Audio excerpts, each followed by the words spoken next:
sleazy trick, because Americans and Israelis need to know the left wing in our country and the media in our country are like this. They work together, just as they do in Israel. They're trying to take out Netanyahu, just as they're trying to take out Trump today.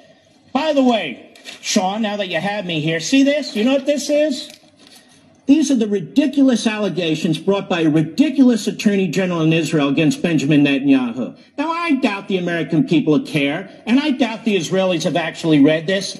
I read it as a former chief of staff to a real attorney general in the Reagan administration. This is a disgrace, an absolute disgrace, like the allegations against our president. I looked at the three allegations. The first allegation: the Prime Minister of Israel accepted cigars and champagne. De minimis gifts. You know what this Attorney General did? He added gifts from another person to make it look like the cigars and champagne that Benjamin Netanyahu received. Utterly irrational. The Prime Minister actually refused to be bribed. One media outlet seeks legislation that would help against a media competitor in exchange for positive news. The Prime Minister had no intention of promoting the legislation, and it wasn't even possible for him to promote the legislation because the suspension of the Knesset was taking place before it could even happen. Then I looked at the third, which is supposed to be the big blockbuster charge.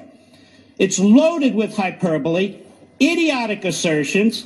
It's about press ethics, not the conduct of the Prime Minister of the State of Israel. Claims the Prime Minister sought positive media, like no politician does that. They might of the Prime Minister of Israel.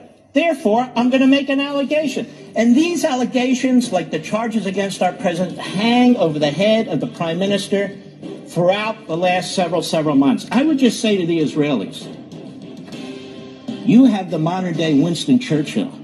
Don't make the same mistake the British made. Because I guarantee you, with the enemies that surround you, particularly Iran, you will come to regret it. That's just my personal opinion. Well, I happen to share it. He's been a Churchillian figure.